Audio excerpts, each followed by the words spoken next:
हाँ, अस्सलाम वालेकुम साहब भाई। वालेकुम सलाम वकार भाई। अच्छा सुनिए, आप अपनी बहन सादिया के घर फौरन पहुंच सकते हैं?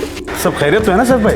पता नहीं वकार भाई क्या बात है, बस सादिया भाभी का फोन आया था, बहुत टेंशन में लग रही थी, कह रही थी कि फौरन घर आ जाओ। ठीक है, मैं अभी निकलता हूँ।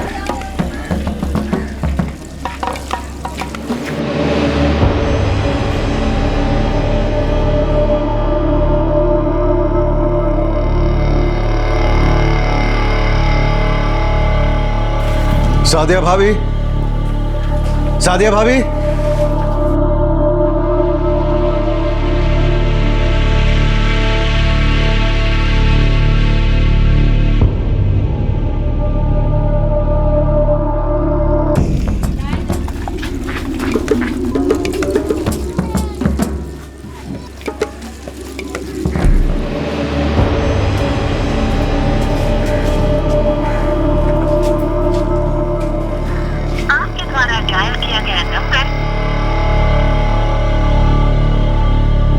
हेलो पुलिस स्टेशन साहब, जल्दी यहाँ जाइए, यहाँ कुछ हुआ है जी। यहाँ का एड्रेस है 12/145 मुदस्सर मोहल्ला, कोर्ट मस्जिद, हजरत निजामुद्दीन।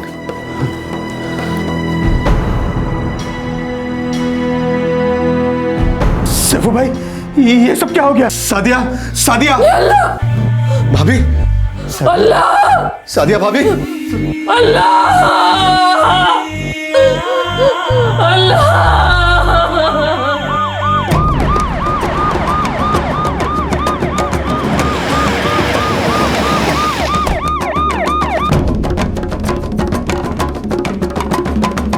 चलो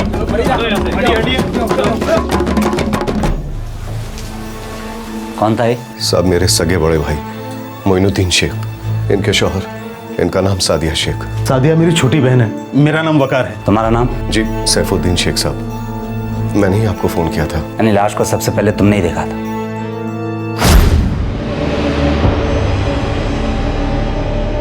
जब मैं यहाँ पहुंचा तो देखा कि बाहर का दरवाजा खुला हुआ है। सादिया भाभी, सादिया भाभी, अंदर दाखिल हुआ तो सादिया भाभी, मैंने मोइन भाईजान की लाश देखी। साहब जब मैं इधर आया तो सादिया भाभी मुझे कहीं नहीं दिखी, मुझे लगा वो भी किसी मुसीबत में होंगी, तभी मैंने आप लोगों को फोन किया। मैं जब यहाँ आया तब साहब भाई आपको फोन कर रहे थे, तभी सादिया अंदर आई। तुम कहाँ गई थी सादिया जी? और क्या तुम्हारे शौहर घर पर अकेले थे? जी मैं तो बाजार गई थी तरकारी लाने, जब लौटी तो देखी कि सैफ भाई और वकार भाई यहाँ है और मेरे शौहर का कत्ल हो चुका है। मैं यहाँ आया तो साहब भाई पहले से यहाँ मौजूद थे। और साहब मैं यहाँ इसलिए आया क्योंकि सादिया भाभी ने खुद फोन करके बुलाया, बोली कि मामला अर्जेंट है, जल्दी मेरे घर पहुंचो। और मैं यहाँ इसलिए आया क्योंकि साहब भाई ने मुझे फोन करके यहाँ बुलाया था। अरे साहब, आप ऐसे क्या देख रहे हैं साहब? साहब मैंने कुछ नहीं किया साहब, कसम खा के कह रहा हूं मैंने कुछ नहीं किया। और मैं भला अपने बड़े भाई को क्यों मारूंगा साहब?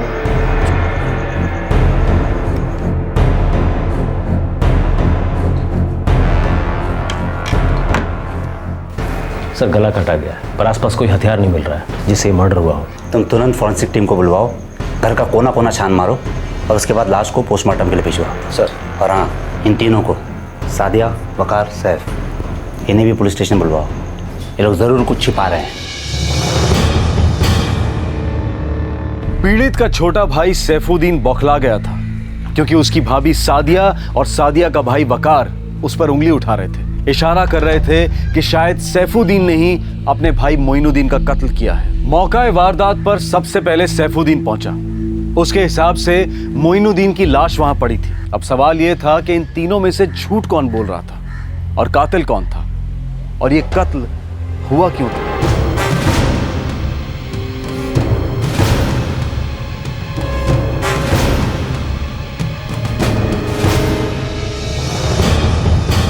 इस मर्डर में कोई साजिश है इंस्पेक्टर। वो कैसे ऑफिसर? विक्टिम का गला काटा गया है, लेकिन घर में कहीं भी कोई खून का निशान नहीं है, न दीवारों पर और न कहीं और। आप कहने का मतलब है कि क्राइम सीन के साथ किसी ने छेड़खानी की? बिल्कुल की, किसी ने खून के निशानों को धोया। इस छुरे पर एक खून का स्पॉट है, बल्कि रसोई में भी कुछ बर्तनों पर खून के धब्बे पाए गए। बाथरूम चेक करें।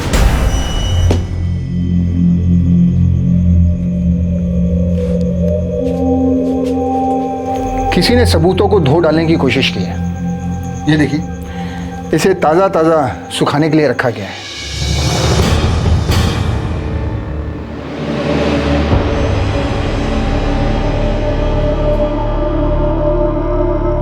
अगर मैंने मोइनुद्दीन भाईजान का कत्ल किया होता तो मैं खुद आप लोगों को क्यों बुलवाता? मैं वकार भाई को वहां क्यों बुलाता साहब? सैफुद्दीन, मैंने ऐसे कई क्रिमिनल्स देखे हैं जो अपनी बेगुनाही का रोना रोते हैं, जबकि असल में खुद ही कत्ल करके खून खून चिल्ला रहे होते हैं। साहब मेरा यकीन कीजिए, मैंने कुछ नहीं किया साहब। मैं तो मोइन भाईजान से मिलता भी नहीं था। वो तो सादिया भाभी का अचानक फोन आ गया, बोली कि मामला बहुत अर्जेंट है। सैफ भाई आप फौरन यहाँ आ जाइए। क्यों, सब ठीक तो है ना? बस आप जल्दी आ जाइए, देर न करें, मैं इंतजार कर रही हूँ। ठीक है भाभी, मैं अभी निकलता हूँ। साहब मेरा मोबाइल ले लो साहब। साहब मेरे सारे कॉल लिस्ट चेक कर लो साहब। आपको जो करना है चेक कर लीजिए, मैं झूठ नहीं बोल रहा हूँ साहब। आप मेरा भी मोबाइल चेक कर लीजिए, आपको तसल्ली हो जाएगी कि मैं वहां इसके लिए पहुंचा था क्योंकि सैफ भाई ने मुझे फोन करके बुलाया था।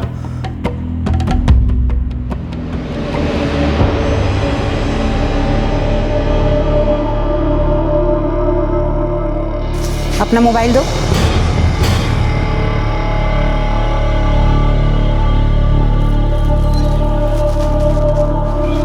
ये क्या तमाशा है सादिया?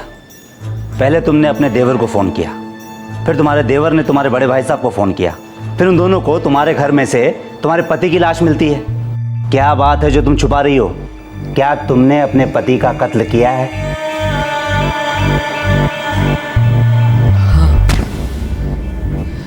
मैंने ही अपने शौहर का कत्ल किया, मार डाला मैंने उन्हें, क्योंकि मेरे अंदर बर्दाश्त करने की ताकत खत्म हो चुकी थी।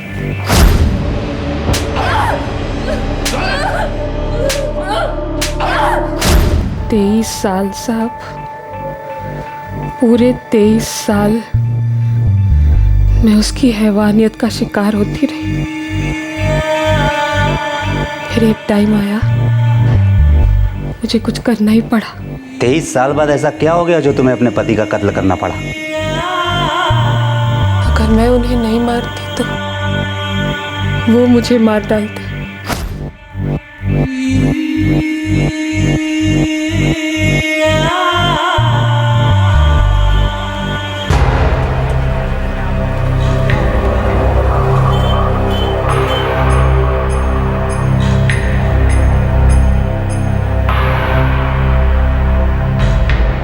भाईजान, कहाँ जाओगे?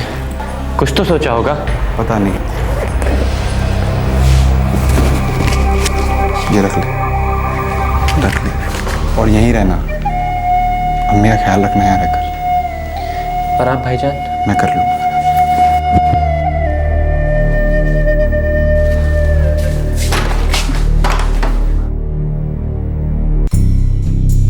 सर, मोइनुद्दीन शेख का कत्ल इस चाकू से नहीं हुआ है। इसका मतलब है ये औरत झूठ बोल रही है, वो ज़रूर कुछ छुपा रही है। 2 लड़के हैं, माजिद और नवाज, दोनों गायब हैं। दोनों के सेलफोन्स भी ऑफ आ रहे हैं। मैंने पड़ोसियों से पूछताछ की, उन्होंने बताया कि दोनों यहीं इनके साथ ही रहते थे, लेकिन कहीं दिखाई नहीं दे रहे। तुम वकार और सैफुद्दीन को वापस से बुलवाओ, क्योंकि सिर्फ सादिया ही नहीं है जो झूठ बोल रही है।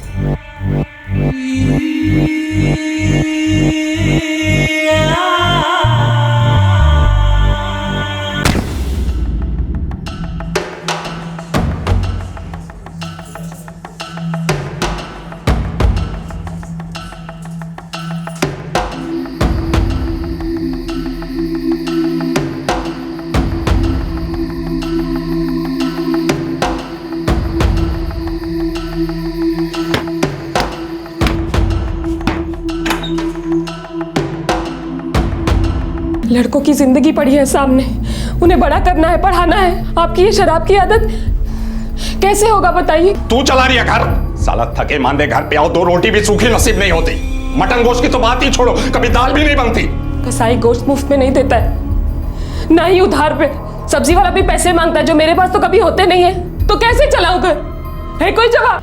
साला जब भी घर पे आओ किट पिट किट पिट किट पिट किट पिट, चैन से 2 रोटी भी नहीं नसीब होती। क्या हो रहा है? कोई टीवी पे नाटक चल रहा है? चलो अपने कमरे में जाओ जल्दी। जो बना है गरम कर देती हूँ, खा लीजिए। जो बना है उसे गर्म कर और खुद ही खा ले। मुझे नहीं खाना, पहली बार कोई भूखे नहीं सो रहा हूं मैं। कल सैफू के यहां जाके खा लूंगा।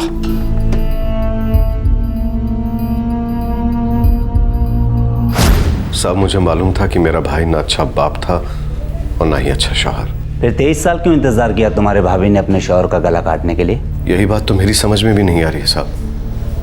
हाँ, मानता हूं कि वो सादिया भाभी को मारते थे, पीटते थे, पर उतना बुरा आदमी भी नहीं था साहब। जब उसकी शादी हुई, बाल बच्चे हुए, वो ईमानदारी से ही काम करता था। एक वक्त तो ऐसा था साहब कि मोइन भाई मेरे साथ ही काम किया करते थे।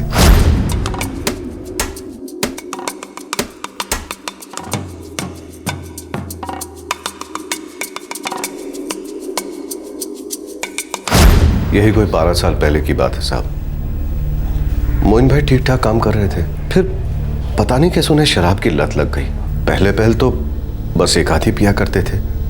हमें से किसी को पता ही नहीं चला साहब कि कब शराब उन्हें पीने लगी, और जब तक पता चला बहुत देर हो चुकी थी साहब।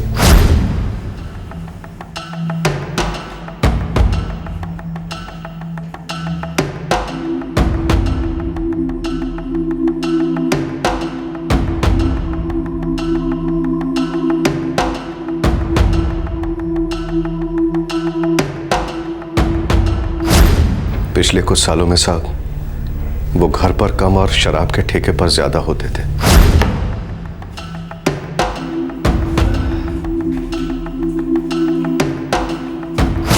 और एक टाइम के बाद शराब के साथ साथ अफीम, गांजा, चरस सब कुछ शुरू हो गया साहब। फिर क्या था, वो सड़क छाप गर्त पर उतर आए।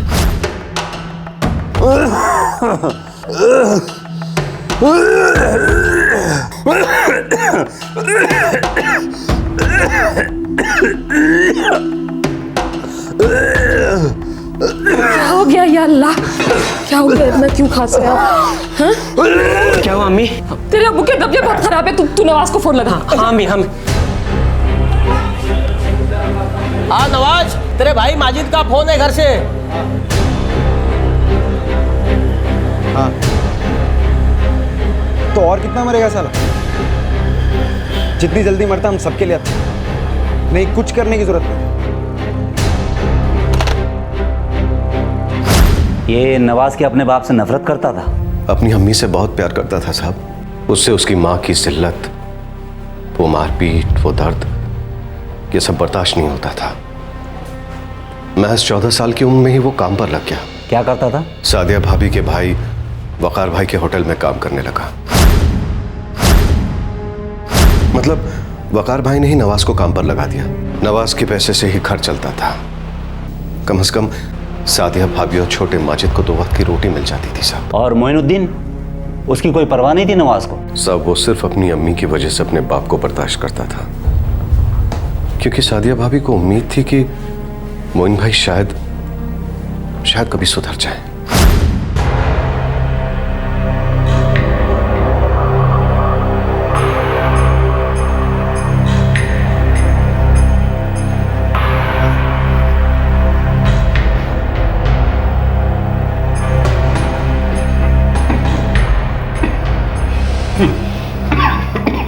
देखिए, आपके पति मोइनुद्दीन को टीबी हो गई है। टीबी? जी हाँ, बीमारी पूरी तरह से फैल चुकी है और उनकी बॉडी बहुत कमजोर है, इसलिए वो बीमारी से लड़ नहीं पा रही है। नसों में खून कम, शराब ज्यादा डॉक्टर साहब। ऊपर से चर्सी है मेरा बाप। देखिए, आज के बाद शराब की एक बूंद भी नहीं। गर्द वर्द तो बहुत दूर की बात है, इन्हें सख्त परहेज की जरूरत है और इन्हें दवाएं भी लेनी होगी। इन सब के बाद भी आप ज्यादा उम्मीद मत रखिएगा।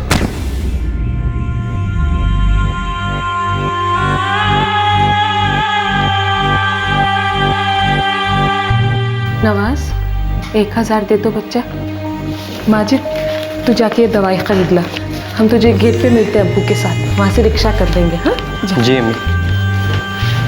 अम्मी, आपको सबसे क्या मिलता है? जानवरों पे पीटता है आपको। सारी कमाई दारू और चरस पे फूक दी। एक बार भी हम लोगों के बारे में सोचा भी? और अब ये सब इलाज विलाज क्यों? क्योंकि वो तेरे अब्बू हैं। नहीं, उस आदमी ने सिर्फ हमें पैदा किया। बाप वो होता है जो आपको पालता है, आपसे प्यार करता है, आगे की सोचता है और अपने बच्चों की अम्मी को इज्जत देता है। नवाज, ये सब बातें होती रहेंगी। अभी तेरे अबू इंतजार कर रहे हैं, तो पहले चल चल। मैंने भी बहुत कोशिश की साहब, लेकिन मोइन भाई के नशे की लत छूटती ही नहीं थी। फिर क्या था साहब, ना काम काज था, ना हाथ में पैसे। जैसे जैसे नशे की तलब बढ़ती, मोइन भाई की हैवानियत भी बढ़ती जाती। पैसे देने तो यहीं ढेर कर दूंगा तुझे। सर, कई बार तो लगा कि सादिया भाभी मोइन भाई को तलाक क्यों नहीं दे देती, पर उनकी सोच अलग थी। सैफ, सच सच बताओ, नवाज और माजिद कहाँ हैं? खुदा कसम मैं कुछ नहीं जानता। ये सादिया के भाई वकार को तो पता होगा। नवाज तो उसके होटल में काम करता है। काम करता था साहब। नवाज 6 महीने पहले तक वकार भाई के होटल में ही काम करता था, पर 6 महीने पहले उसने अपना काम छोड़ दिया, खुद का धंधा शुरू कर लिया था नवाज ने। मस्जिद के पास उसने कबाब की टेकरी लगा दी।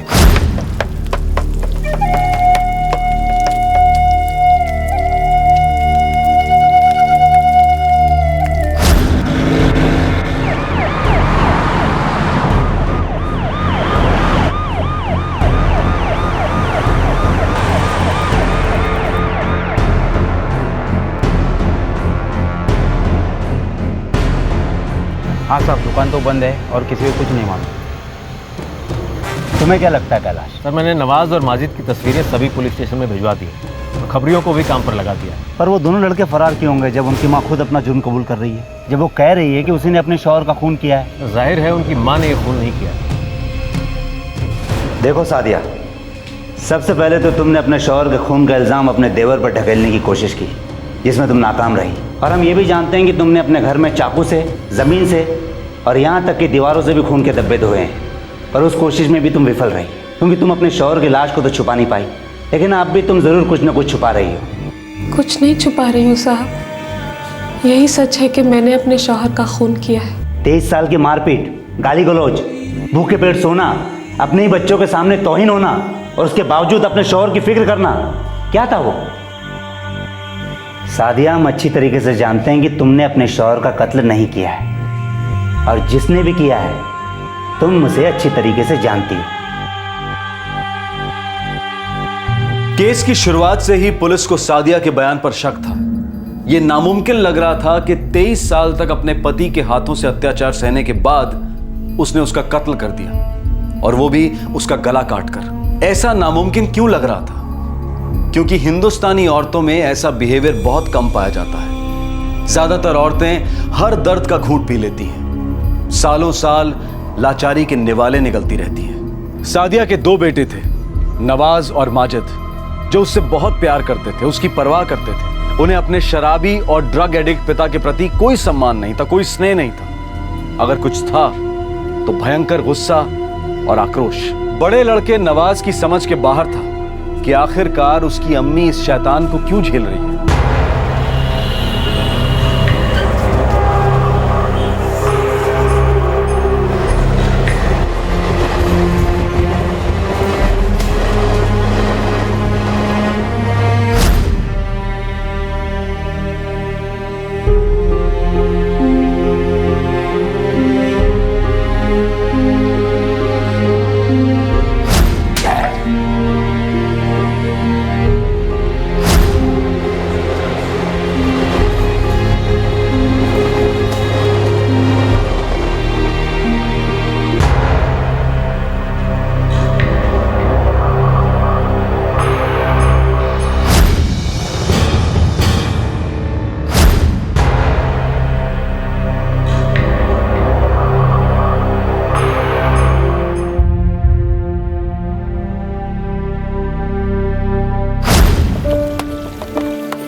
लो अम्मी, मेरे ठेले का पहला कबाब।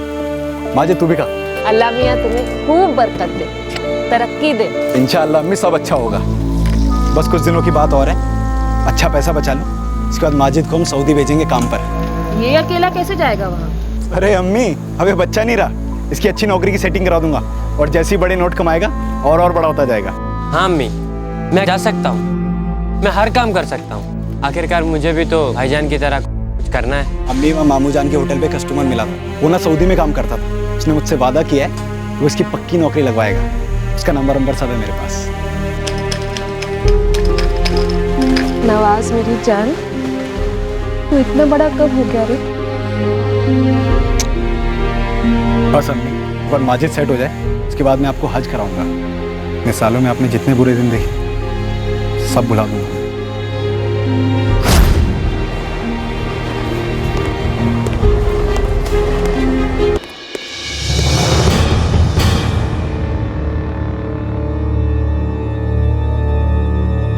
तुम्हारी अम्मी सादिया कहती है कि उसने तुम्हारे अब्बू मोइनुद्दीन का खून किया है, लेकिन मुझे पूरा यकीन है वो किसी को बचा रही है। वो तुम्हें और तुम्हारे छोटे भाई माजिद को बचा रही है। माजिद मासूम है साहब, उसे बीच में मत लाइए।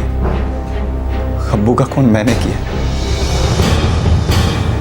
मैं खून अपने सर इसलिए ले रही हैं ताकि मैं बच निकलूं। तुमने तुम्हारे अब्बू का खून सिर्फ इसलिए किया क्योंकि तुम उससे नफरत करते थे, क्योंकि वो तुम्हारी अम्मी को मारता था।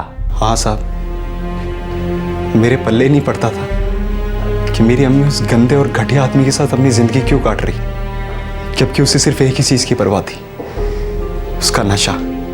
हम लोग गरीब जरूर हैं साहब, लेकिन जिंदगी इतनी भी गई गुजरी नहीं थी। मैं कभी समझ ही नहीं पाया कि उस इंसान ने सब कुछ क्यों खराब कर दिया। वो किस हक से मेरी अम्मी पर गुस्सा निकालता था पीट पीट कर, किस हक से उससे पैसे मांगता था, किस हक से उसे गालियां देता था। और अम्मी तो सिर्फ उसके बाद भी उसके सारे हुक्म सर आंखों पे रखती थी। क्यों साहब, क्यों? अम्मी तुम इन्हें एक पैसे नहीं दोगी। दारू पीनी है, चरस फूकना है, घर से बाहर निकल जाओ, खुद पैसे कमाओ और खुद पियो। फिर तो तू इतना बड़ा हो गया कि अपने बाप से जबान लड़ाएगा? मैं बड़ा हो गया क्योंकि तुम छोटे हो गए। इतने छोटे तुम्हें एहसास नहीं हो तुम मम्मी के साथ क्या कर रहे हो। उन पे कितने भद्दे भद्दे इल्जाम लगा रहे हो सिर्फ नशे के लिए। मैं तो शैतान हूं, तेरी अम्मी फरिश्ता है। तभी हर रोज दोपहर को हूर बनकर कहर मर्दों के अब एक अल्फाज और निकाला तो देख लेना। फिर मैंने देख लिया। अगर तुझे भी देखना है ना तो दोपहर में देखना, तुझे पता चल जाएगा कि क्या चीज है तेरी अम्मी। नवाज, नवाज तुम चलो ना यहाँ से, तुम सो जाओ। बच्चा बचाओ ना, तुम रात भर काम करके आए हो ना, तुम मत पड़ो इस सब में, मैं संभाल लूंगी। नहीं अम्मी, आप नहीं संभाल पाती। इतने साल हो गए और आप अभी भी साथ भी हमदर्दी जता रही। ये कुछ भी जहर उगलता और तुम मुफ्त तक नहीं करती। अगर तुम्हें इनके बारे में कुछ भी गलत बोलना है तो अभी इसी वक्त इस घर से बाहर निकल जाओ। ऐसे नहीं बोलते, गुस्सा ठंडा करो। आप आइए ना, आराम कीजिए। आपको बोला है डॉक्टर ने आराम करने के लिए, तबीयत बहुत नाजुक है इस वक्त। ये सब गोलियों का असर है, कुछ नहीं। तुम्हें आओ अंदर आओ, तुम अंदर आओ। चलो चलो यहाँ से, तुम चलो बस। बाप से जबान लड़ा रहा, मैं घर छोड़ के चला जाऊं। मर्डर मैंने किया साहब, माजिद और अम्मी बेकसूर हैं। बस बहुत सालों से हम लोग सहते आ रहे थे, उस दिन साने ही है। अम्मी की हालत देखी नहीं गई साहब। मैं अब्बू को मारना नहीं चाहता था, बस हो गया। वो चॉपर का है जिससे तुमने अपने अब्बू का कत्ल किया था?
माजिद, अम्मी का ख्याल रखना, कभी साथ मत छोड़ना। जी भाईजान। अम्मी, मुझे माफ कर दे। नवाज,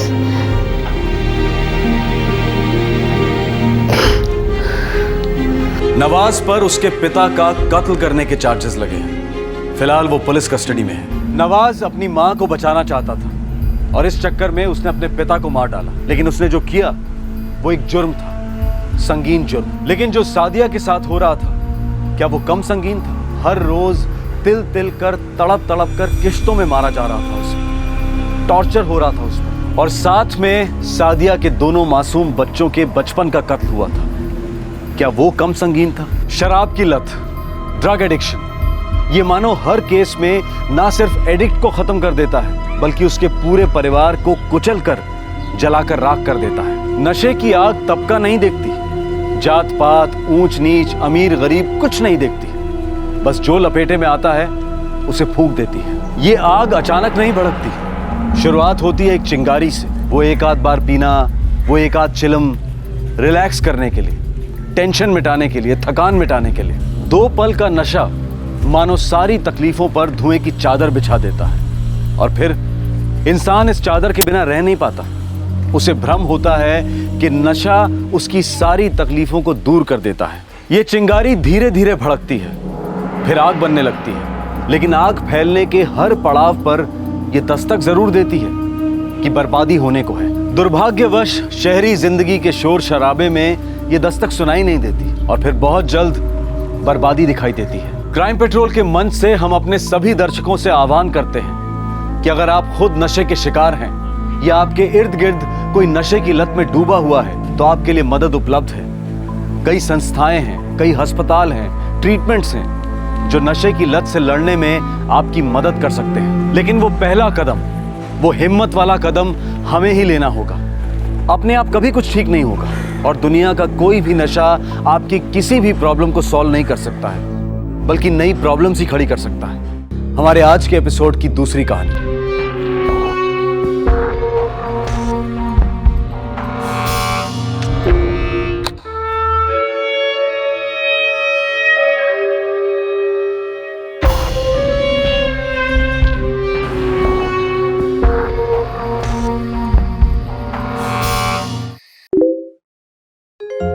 बहुत ही हेक्टिक दिन था, पर गुड फन।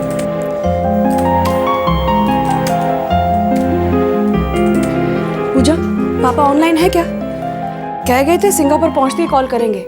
नो मम्मा, he is not online right now. और वो जैसे ही लॉग ऑन करेंगे मुझे लाइव ऑन चैट पे अलर्ट मिल जाएगा। ठीक है, जैसे ही ऑनलाइन आए मुझे बता देना, मैं किचन में हूँ। Okay okay.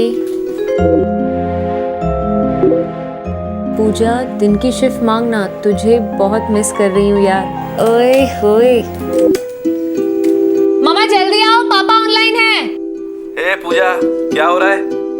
बस चिलिंग पापा। आप बताइए, आपके और सिंगापुर के क्या हाल है? अरे मैं ठीक हूँ, बस एक क्लाइंट के साथ थोड़ा टाइड अप हो गया था। ओह, इतना टाइड अप हो गए कि 10 सेकंड का कॉल भी नहीं कर सकते। अरे यार, तुम्हारा टोन तो ऐसा जैसे मैं कोई अफेयर कर रहा हूँ। सॉरी मैडम, ऐसा कोई ड्रामा नहीं है। ओके। पूरे 3 हफ्ते हो गए हैं, सिंगापुर, हांगकांग, मलेशिया। 2 दिन आउट ऑफ रडार। क्या हुआ इतना इमोशनल ब्लैकमेल? अच्छा बताइए, आ कब रहे हैं? जल्दी आ रहा हूँ, मैं भी घर के लिए तरस गया हूँ। बस 2 दिन की बात और है, उसके बाद सीधा फ्लाइट पकड़ के बड़ौदा और घर। Okay bye, and I love you ladies. Bye. Love you too papa. Bye bye. हमारे देश में जब लैंडलाइन फोन्स घर घर में पहुंचना शुरू ही हुए थे, तब 1994-95 के आसपास मोबाइल फोन्स ने टेलीफोन की परिभाषा पूरी तरह बदल दी। और आज जब मोबाइल फोन लगभग हर दूसरे आदमी की जेब में आ गया है, तब इंटरनेट की क्रांति कम्युनिकेशन को एक अलग ही लेवल पर ले गई है। इंटरनेट के आने से एक दूसरे के साथ टच में रहने के अनेकों ऑप्शंस उपलब्ध हैं। Email, computer to computer calling, video conferencing, video chat.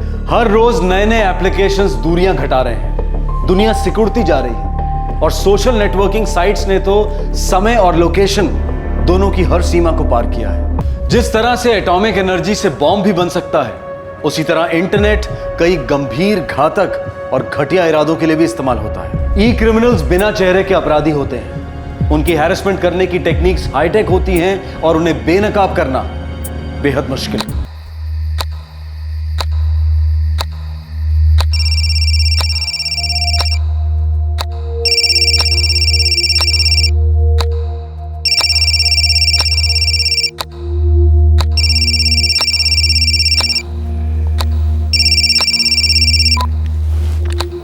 Hello पूजा।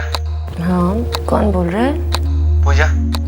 हाँ मैंने पूछा कौन बोल रहा है? मैं अहमदाबाद से बोल रहा हूँ। अब हो कौन? रेट क्या है? सॉरी? अरे तुम एक रात का कितना लेती हो जल्दी बताओ। Full night how much? Just who the hell is this? क्या बात है पूजा? पता नहीं माँ, रॉन्ग नंबर था। सो जाओ।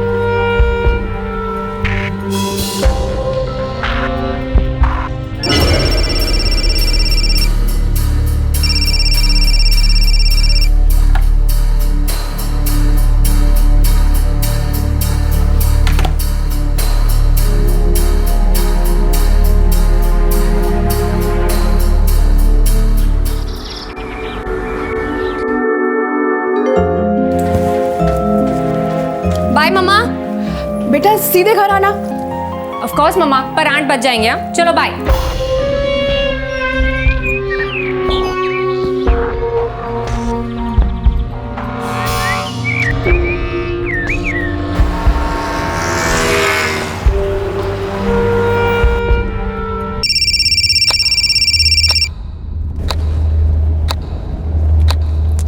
हेलो। कहाँ मिलोगे? ओह चीपस्टर अगेन। अगर हिम्मत है तो अपना नाम बताओ ना। मेरे नाम से क्या करना है? तू अपना दाम बता। ओ जस्ट शट अप। तुम हो कौन यू ब्लडी? ड्रामा क्यों कर रही है साली? पूरे पैसे दूंगा, वो भी एडवांस। बोल सब कुछ करेगी ना? तुम्हें मेरा नंबर किसने दिया? तूने तो दिया था। अब देख बोर मत कर, सीधे सीधे एक रात का बोल दे, मैं कोई तकाजा नहीं करूँगा।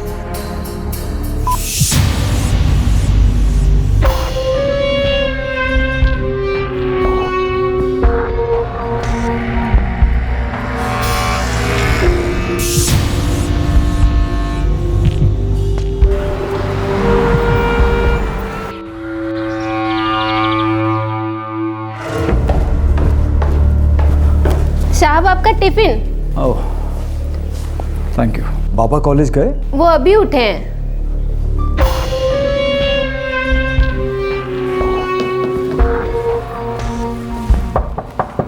कौन है? बेटा कॉलेज नहीं गए? बाद में जाऊंगा डैड, थोड़ा डाउन फील कर रहा हूँ। सब ठीक है ना? कुछ सीरियस नहीं है, बस थोड़ा बॉडी एक है। डोंट वरी डैड, थोड़ी देर में चला जाऊंगा। Bye dad. Bye.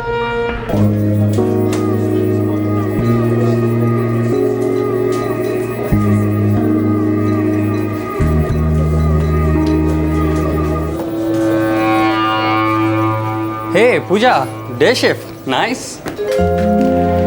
All right, sir. Yeah. Hey Pooja, आज लंच विंताज मॉल में। यू नो व्हाट, वहाँ पे एक न्यू पिज्जा जॉइंट स्टार्ट हुआ है। Sure, okay. अच्छा सुन, शाम को मेरे साथ शॉपिंग चलेगी? Shoes right? Dresses, maybe shoes, maybe both. Okay, and what about handbags? Yes. तो 3 घंटे का कितना? Just off, all right. घर से ऑपरेट करती हो या होटल में मिलेंगे? बोलो ना जल्दी। तुम हो कौन डैम इट? साली चिल्ला क्यों रही है? धंधा बंद कर दिया क्या? रेट बढ़ा दिया तो बोलना चाहिए था ना। और सुन, मेरे बॉडी पर कोई कांटे वाटे नहीं लगे।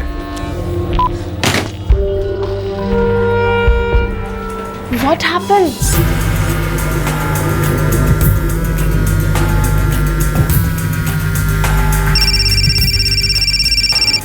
God, I'm just sick of this now. What happened, Pooja? What's wrong with you? Who is that person? अगर ये पता होता तो अभी तक कंप्लेन कर चुकी होती। कंप्लेन? कल रात से कितनी बार कॉल्स आ चुके हैं और हर बार वही नॉनसेंस। I guess तेरे साथ कोई प्रैंक कर रहा होगा यार। गंदी गंदी बातें कर रहे हैं ये लोग फोन पर। तुझे पता भी है क्या पूछ रहे हैं?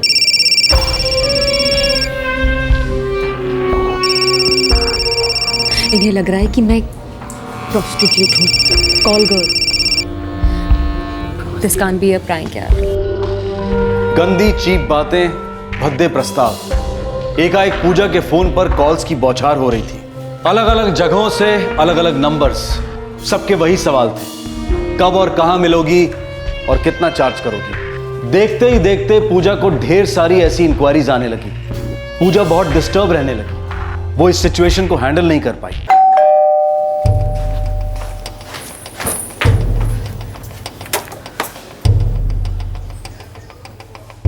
क्या बात है बेटा, मैंने इतनी बार कॉल किया और तुमने एक बार भी जवाब नहीं दिया। बिजी थी मम्मा। तो एक मैसेज कर देती, इतना भी टाइम नहीं था तुम्हारे पास। नहीं था टाइम, बोला ना बिजी थी। कॉल्स पर कॉल्स आ रहे थे पूरा दिन। आप फेस टू फेस बताओ क्या चाहिए मुझसे। पूजा, क्या बात है बेटा, क्या हुआ बेटा?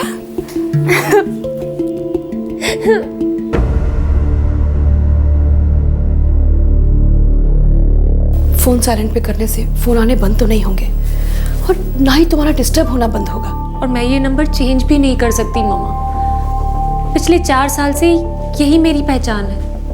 मेरे सारे फ्रेंड्स, सारे कॉन्टैक्ट, सभी के पास यही नंबर है। हम पुलिस के पास चलते हैं। ऑलरेडी 1 हफ्ते से तुम ये सब झेल रही हो। मम्मा, मुझे बहुत डर लग रहा है। ऐसा लग रहा है जैसे कोई 24/7 मुझे ऑब्जर्व कर रहा है, मेरा पीछा कर रहा है।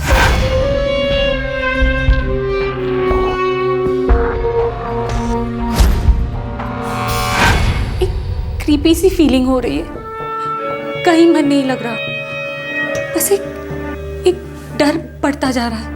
बेटा, हमें पापा को सब बता देना चाहिए, वो ही हमें ठीक से गाइड करेंगे कि हमें क्या करना है। तुम्हारा कोई कांटेक्ट, कलीग या पुराना फ्रेंड हो सकता है? मेरा कोई भी फ्रेंड ऐसा काम नहीं कर सकता। बेटा देखो, ये जो भी है ना, ये तुम्हें जानता है। तुम्हारा नंबर मिला इसे कहीं से, शायद तुमने ही अनजाने में किसी को दे दिया हो। याद करो, ऑफिस के काम से किसी को या किसी फ्रेंडशिप वेबसाइट पर एक बार चेक कर लो।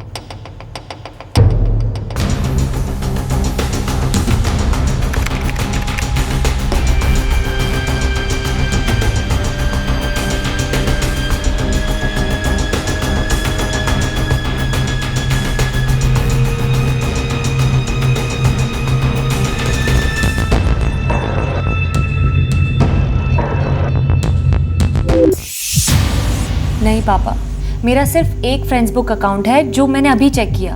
मैंने उसमें अपना नंबर डाला ही नहीं। देखो बेटा, ऐसा हो सकता है किसी ने तुम पे अपना गुस्सा निकालने के लिए तुम्हारा नंबर सर्कुलेट किया हो। आपकी कोई फोन आए ना, तो उससे ठंडे दिमाग से बात करो और उससे पूछो कि ये नंबर उसे कहां से मिला और किसने दिया। ओके? और डरो मत। देखो बेटा, तुम्हें इसकी रूट तक पहुंचना है ना, तो ये पता लगाना पड़ेगा कि पहला लीक कहां से हुआ, इस चेन की शुरुआत कहां से हुई। पूजा, फोन उठाओ, डरो मत।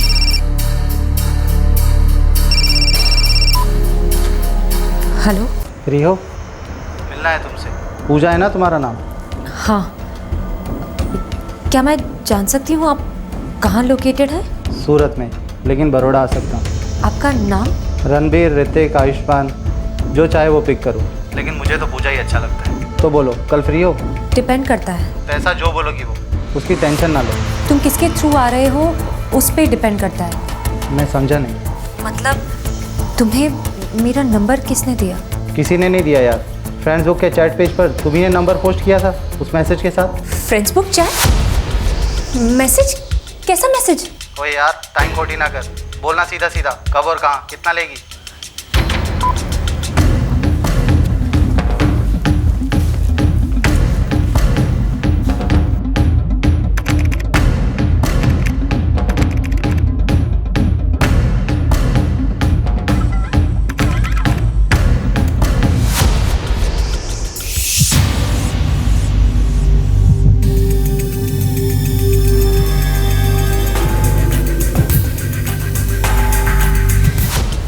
अनलिमिटेड फन गारंटीड, पूजा। किसी ने मेरे नाम का फेक अकाउंट बनाया है और मेरा नंबर भी डाला है यहाँ पर। ओके बेटा, सुनो, ये किसी ऐसे इंसान का काम है जो तुम्हें नुकसान पहुंचाना चाहता है, हार्म पहुंचाना चाहता है, लेकिन हम कभी ऐसा होने नहीं देंगे। तो सबसे पहले कल सुबह फर्स्ट थिंग तुम और मम्मा पुलिस स्टेशन जाएंगे, मेन रोड पर सीधे अलकापुरी पुलिस स्टेशन, और ऑन ड्यूटी ऑफिसर को सब कुछ बताओ। अपना लैपटॉप भी साथ लेके जाना, ओके? और डरना मत, मेरी बहादुर बच्ची। बेटा, बुरा ना मानो तो एक बात पूछो। क्या मम्मा? बेटा ऐसा कोई है जिससे तुम्हारा कभी कुछ रहा हो? I mean, कोई फ्रेंडशिप वगैरह जो अपना हो और वो तुमसे बदला ले रहा हो? टेक्नोलॉजी दो धारी तलवार है और इस तलवार की धार दिन ब दिन तेज होती जा रही है, लेकिन इस तलवार को इस्तेमाल करने वाला वही इंसान है जिसके वही बेसिक ह्यूमन इमोशंस हैं। गुस्सा, नफरत, जलन, ऑब्सेशन, दुश्मनी, ये सभी जज्बात आदि मानव से वाईफाई मानव तक बदले नहीं हैं, बिल्कुल वही है। सिर्फ इन फीलिंग्स को बयां करने का अंदाज बदला है। इस केस में कोई बहुत ही चिढ़ा हुआ, गुस्से और नफरत में डूबा व्यक्ति पूजा पर अपनी विकृति का वार कर रहा था। आखिरकार ये आदमी था कौन? नो सर, मैं ऐसे किसी को नहीं जानती हूँ जो ऐसा कुछ कर सकता है। मुझे किसी पर शक नहीं है। इस आदमी को तुम्हारा फोन नंबर मालूम था, इससे जो कुछ भी तुम्हारे स्टेटस पेज पे लिखा, जाहिर है उसका इंटेंशन तुम्हें बदनाम करवाना था, तुम्हें परेशान करना था। अगर वो एक स्ट्रेंजर है, अनजान है, तो वो ऐसा क्यों करेगा? I don't know sir. मुझे तुम्हारे सेलफोन्स के सभी कॉन्टैक्ट्स की डिटेल्स चाहिए पूजा। जी। मैं तुम्हारे केस रजिस्टर करने के बाद इस केस को हमारी स्पेशल इन्वेस्टिगेशन ब्रांच को सौंपूंगा, जो साइबर क्राइम केसेस हैंडल करते हैं।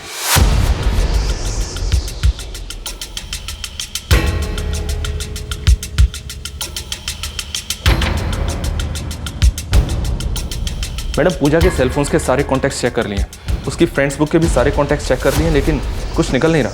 वेल, पूजा की इस कंप्लेंट के साथ साथ हमें फ्रेंड्स बुक के होल्डिंग ऑफिस से बात करनी है। जी मैडम, मैं वो इनिशिएट करता हूँ। और हाँ, पूजा को यहाँ बुलाओ, मुझे उससे बात करनी है। ये नंबर पिछले 4 साल से है मेरे पास। देखो पूजा, इस आदमी को ट्रैक डाउन करने के लिए हम कई तरीके अपना रहे हैं। ये काफ़ी लंबा चौड़ा प्रोसेस है क्योंकि कई सारे फैक्टर्स हमें कंसिडर करने पड़ते हैं। ये सब तो चलता रहेगा, but you know what I think, मुझे लगता है कि ये इंसान तुम्हारी जान पहचान का है। आप ऐसा किस बेसिस पर कह रही है मैम? इस प्रोफाइल को देखो पूजा, इस पेज पे लिखे हर एक कमेंट को अच्छे से स्टडी करो। ये काम सिर्फ एक ऐसा इंसान कर सकता है जो तुम्हें जानता है, कोई ऐसा इंसान जो शायद तुम्हारी तरफ अट्रैक्टेड था और तुमने उसे रिजेक्ट किया हो। और रिजेक्शन के लिए एक रिलेशनशिप होना ज़रूरी है। सो टेल मी, मैं तुम्हारे बैकग्राउंड के बारे में हर एक डिटेल जानना चाहती हूँ। एंड माइंड यू पूजा, मैं सब कुछ जानना चाहती हूँ।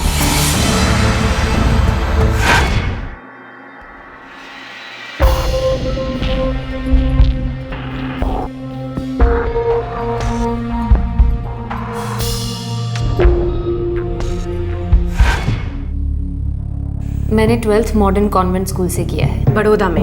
Pratapganj? That's right. And college? Mahavir college. School या कॉलेज में कोई बॉयफ्रेंड्स? नो मैम, मेरा कभी कोई बॉयफ्रेंड नहीं रहा। हाँ, कई बॉयज़ के साथ फ्रेंडशिप थी, but that was just friendship. क्या स्कूल या कॉलेज में किसी ने तुम्हें आके प्रपोज किया और तुमने रिजेक्ट कर दिया हो? You know, one sided love, एक तरफा प्यार। रूपाली जी, I'm sure आपके साथ हुआ होगा, मेरे साथ कॉलेज में हुआ है। टेल मी, है कोई ऐसा लड़का?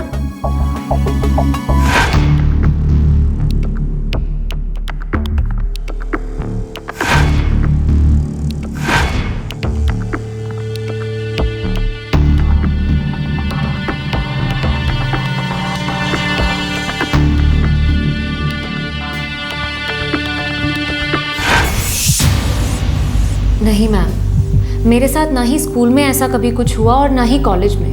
इनफैक्ट मैं बहुत श्योर हूँ कि उस टाइम में से कोई भी लड़का ऐसा कुछ नहीं करेगा मैम। तुम कॉल सेंटर में काम करती हो ना? जी। तो वहाँ कोई रोमियो, कोई देवदास, कोई ऐसा जिससे तुम्हारी लड़ाई हुई हो?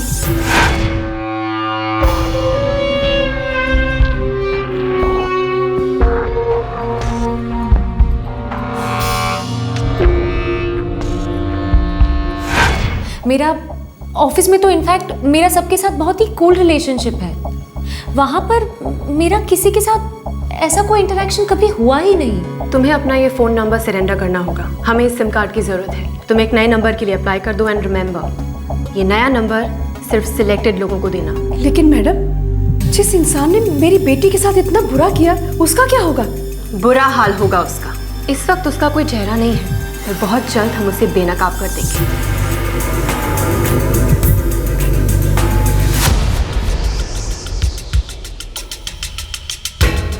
ये डॉक्यूमेंट्स फ्रेंड्स ग्रुप के हैदराबाद ऑफिस में पहुंचा दो। हमें इस फेक आईडी का सोर्स चाहिए, आईपी एड्रेस, डोमेन और नेटवर्क कनेक्शन। पूजा के सेल पर जो रैंडम नंबर्स आ रहे थे, मैंने उनसे बात की।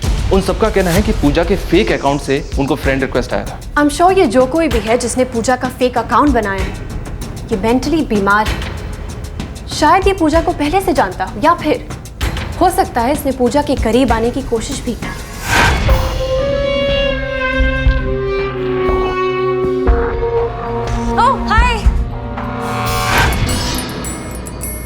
तो फिर मैडम पूजा हमें बता क्यों नहीं रही? शायद उसे जेन्युइनली कुछ भी नहीं याद है। हो सकता है कि वो इंटरेक्शन ऐसे ही हो गई हो, मीनिंगलेस, और उसके बाद उस इंटरेक्शन के बारे में पूजा ने कभी नहीं सोचा।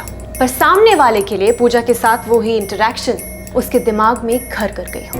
यू नो, एक तरह का ऑब्सेशन।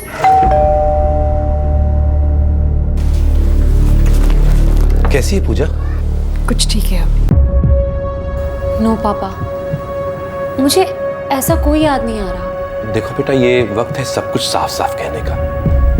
कोई कुछ नहीं सोचेगा, हम सब समझते हैं, इसलिए तुम्हारी हेल्प करना चाह रहे हैं।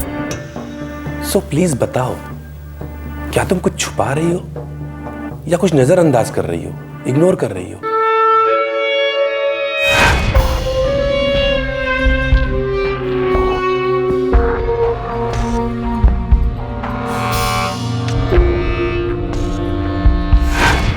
नहीं पापा, मैं आपसे कुछ नहीं छुपा रही हूँ, मैं सच कह रही हूँ। मेरा ऐसा कोई दोस्त नहीं रहा जो इतना डरपोक हो कि मेरे पीठ पीछे ऐसी हरकत करेगा। बेटा, मुझे क्यों ऐसा लग रहा है कि कुछ गड़बड़ है? कोई गड़बड़ नहीं है डैड, जस्ट चिल। तुम्हारा कॉलेज कैसा चल रहा है? अच्छा चल रहा है dad.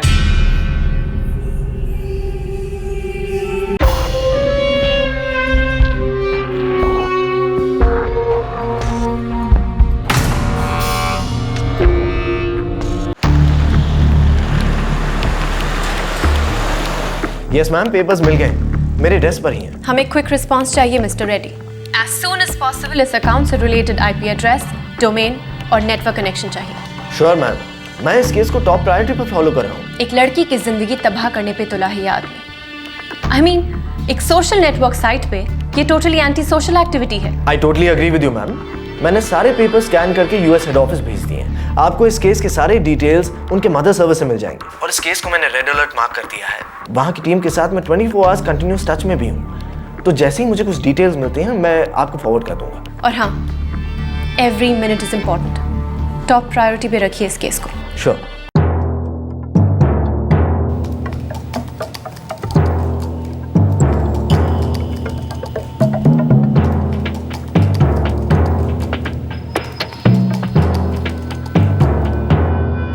That's him. IP address 1.121.345.652.247. Domain resta.nnbs.in. Connection ID 659x789465547. It's a Wi-Fi. Cyber space, जिसे वर्चुअल स्पेस भी कहा जाता है, ये हवाओं की लहरों में बसने वाली एक अनोखी चमत्कारी दुनिया है, जहां इंफॉर्मेशन बिजली से भी तेज दुनिया के दो कोनों के बीच प्रसारित होती है। ये एक फेसलेस इंटरफेस है। इस दुनिया में कोई भी शख्स गुमनामी का मुखौटा पहनकर किसी भी दूसरे शख्स को वो सारी चीजें बयां कर सकता है जो शायद असल जिंदगी में मुमकिन ना हो। लेकिन टेक्नोलॉजी के पहरेदारों और साइबर क्रिमिनल्स के बीच हमेशा चूहे बिल्ली का खेल चलता रहता है। अगर कोई शख्स ये सोचता है कि वो इंटरनेट की गुमनामी में अपने गलत काम करके बच जाएगा, तो वो बहुत गलत सोचता है।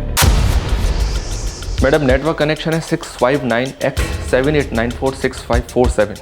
ये serial number data proton company को बिलोंग करता है। डेटा प्रोटॉन, ये तो यूएसबी इंटरनेट कनेक्शंस प्रोवाइड करते हैं ना? करेक्ट। तो इस कंपनी को आईपी एड्रेस और डोमेन डिटेल्स भेज देते हैं। वो इस सोर्स को ट्रेस कर पाएंगे कि किस यूएसबी यूजर ने इस पेज को क्रिएट किया था। तुम तुरंत ये डिटेल्स डेटा प्रोटॉन को फॉरवर्ड कर दो और उनसे कहो कि ये इन्फॉर्मेशन हमें अभी के अभी चाहिए। डिटेल्स ऑलरेडी मैंने भेज दी हैं। उनका हेड ऑफिस मुंबई में है, मैं उनके ईमेल का वेट कर रहा हूँ।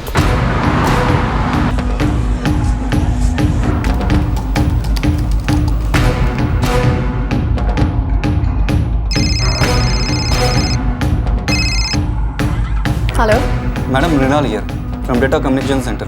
सोर्स ट्रेस हुआ? Yes madam. ये connection Ellora park society Baroda Gujarat से है। इसका आईपी एड्रेस और नेटवर्क कनेक्शन नंबर है 476879879898। It's a USB connection, wireless. किसके नाम पे है? Arjun Gandhi, son of Kailash Gandhi, 17/34, Ellora park society Baroda Gujarat. Thanks Mrinal, thank you so much.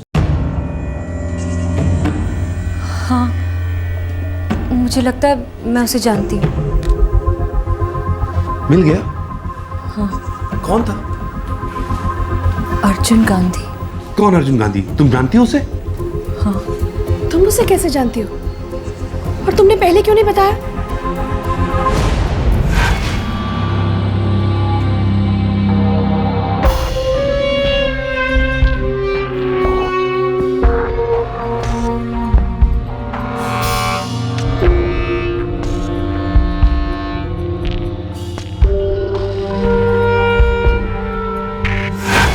School में मेरा क्लासमेट था, फिर अचानक स्कूल छोड़ दिया। उसके बाद लास्ट ईयर में उससे टकराई थी।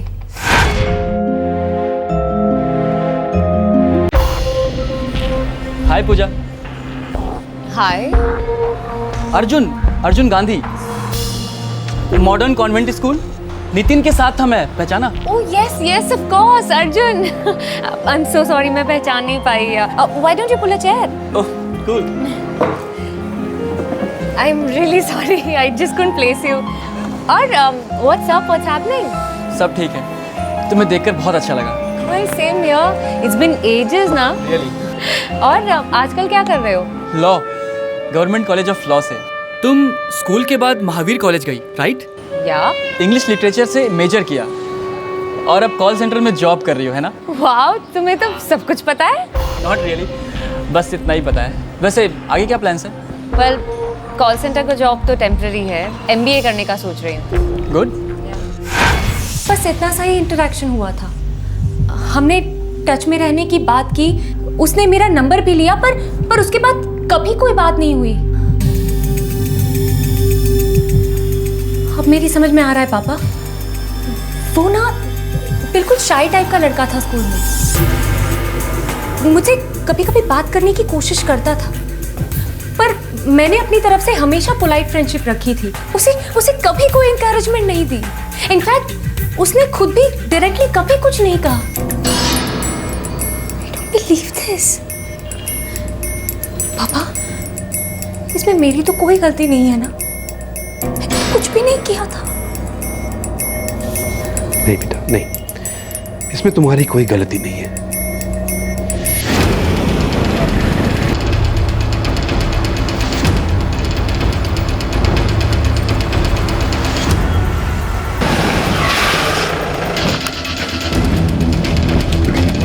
I am sorry, I can't believe it. मेरा अर्जुन ऐसी हरकत नहीं कर सकता। मैडम, वो एक लॉ स्टूडेंट है। हमारे पास उसका कनेक्शन नंबर है, उसका डोमेन जहां से उसने लॉगिन किया था, उसका IP एड्रेस यानी कि इंटरनेट प्रोटोकॉल एड्रेस, उसके लैपटॉप का सीरियल नंबर, उसके लैपटॉप का मेक, उस आउटलेट का एड्रेस जहां से उसने वो लैपटॉप खरीदा था। इस जुर्म की पूरी डिटेल कुंडली हमारे पास है मिस्टर गांधी। अर्जुन, दरवाजा खोलो। क्या है डैड? एक अर्जेंट बात करनी है। मैं सो रहा हूँ डैड।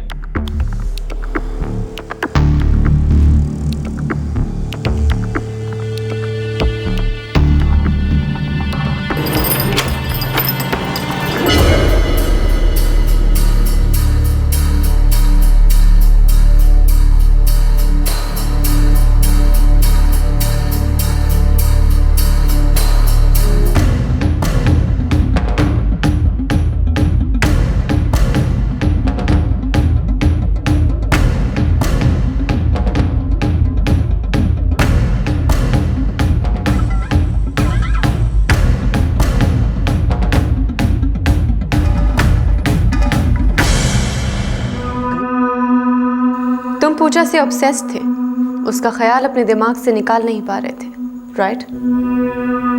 मैं उससे प्यार करता था। रियली? तुमने उसे कभी बताया नहीं? एक्चुअली मैंने कई दफ़ा उसको बताया, मेरा मतलब बताने की कोशिश की, बता नहीं पाया, लेकिन मैं उसे भुला भी नहीं पाया, नींद में भी नहीं, हर सेकंड बस पूजा।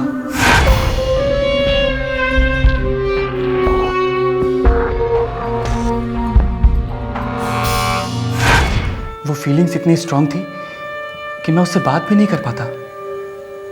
मुझे लगा कि शायद वो मेरी फीलिंग्स को फील करती है, लेकिन फिर लगा नहीं फील करती। कई बार मुझे लगता कि वो मुझे लाइक करती है, बस कहना नहीं चाहती, लेकिन फिर फाइनली सच समझ में आया, वो मुझे लाइक नहीं करती, वो मुझे इग्नोर कर रही थी, रिजेक्ट कर रही थी। लेकिन क्यों रिजेक्ट कर रही थी? मैंने कोई उससे इंडिसेंट बात की? नहीं बात की इंडिसेंट। मैंने कभी उससे कोई बदतमीजी की? No, never. फिर वो मुझे क्यों रिजेक्ट कर रही थी? अब उससे ज्यादा हमेशा ये ख्याल रहता कि उसने मुझे क्यों रिजेक्ट किया।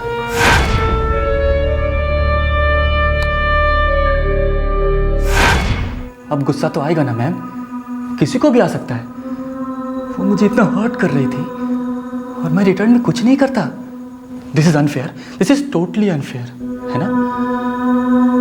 तो मैंने भी सोचा, ओके बेबी, तुम मुझे हर्ट कर रही हो तो मैं भी तुम्हारे साथ एक छोटा सा गेम खेल सकता हूँ, ताकि वो महसूस कर सके कि मुझे कितना दर्द हुआ है। अब दर्द तो दर्द ही होता है ना मैम, चाहे वो लड़के का हो या लड़की का, इट्स सेम ना। लेकिन ये दर्द ज़्यादा क्यों होता है आप जानती हैं मैम? नहीं, आपको मैं बताता हूँ, क्योंकि आप किसी को बहुत प्यार करते हो, मैं भी उससे प्यार करता हूँ, अब भी उससे उतना ही प्यार करता हूँ। I love her and I hate हर।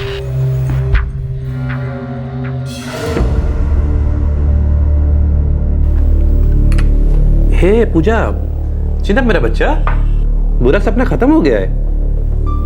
पता नहीं पापा, I'm still so shocked. कोई इस हद तक कैसे जा सकता है पापा? बस अब मैं कभी किसी सोशल नेटवर्किंग साइट पर नहीं जाऊंगी। इतने एक्सट्रीम्स में जाके नहीं सोचते बेटा। देखो बेटा, अर्जुन ने जो भी किया है ना, वो ना तो साइबर स्पेस की गलती है और ना ही सोशल नेटवर्किंग की। वो एक मेंटली बीमार लड़का है, उसके दिमाग में एक वर्चुअल दुनिया है, एक मनगढ़ंत दुनिया जिसमें वो कैद है। बेटा, जब इंटरनेट नहीं था तब भी इस तरह के सिरफिरे होते थे, हाँ, पर डैमेज थोड़ा कम होता था। देखो बेटा, जिस तरह इंटरनेट पूरी दुनिया को तुम्हारी उंगली पर लाके बैठाता है, उसी तरह तुम्हें भी तो सारी दुनिया के सामने पहुंचाता है। It's a part of the game my child.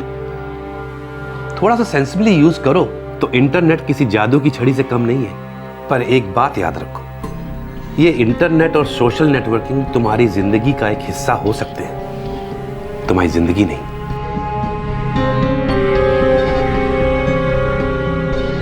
Arjun इस वक्त पुलिस कस्टडी में है। साइबर लॉज और हैरेसमेंट की रेगुलर आईपीसी की धाराएं उस पर लागू होंगी। अब हम ये नहीं कहेंगे कि आप अपना मोबाइल नंबर किसी को ना दें, क्योंकि ये जानना नामुमकिन है कि कौन उसका दुरुपयोग करेगा।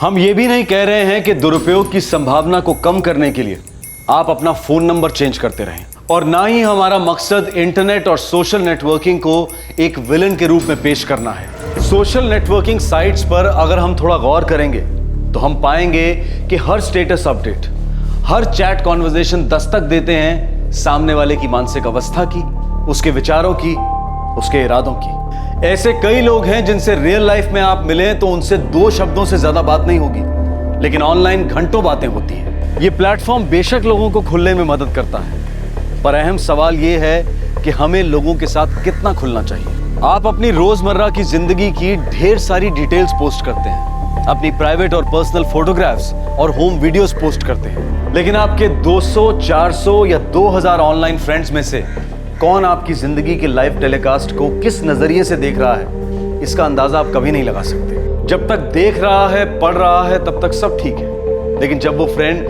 फेसलेस मोड में जाकर आपको हैरेस करने लगे, आपका बुरा चाहे, तब वो दस्तक होती है कि हमें सावधानी बरत लेनी चाहिए। अपने इंटरनेट और सोशल नेटवर्किंग साइट्स की सिक्योरिटी को टॉप प्रायोरिटी पर रखें। बच्चों को सोशल नेटवर्किंग साइट्स पर अकाउंट ना खोलने दें। और सबसे जरूरी बात, एंटर बटन दबाने से पहले हमेशा एक बार गौर करें कि क्या यह तस्वीर, यह कमेंट अपलोड होना चाहिए। इंटरनेट के फल को रिस्पॉन्सिबली एंजॉय करें, निडर होकर इस्तेमाल करें। साइबर क्रिमिनल भले ही जितना भी चालाक हो, साइबर पुलिस उससे एक कदम आगे है। इस तरह के और भी एपिसोड देखने के लिए हमारे चैनल को सब्सक्राइब करें और बेल आइकन दबाना ना भूलें।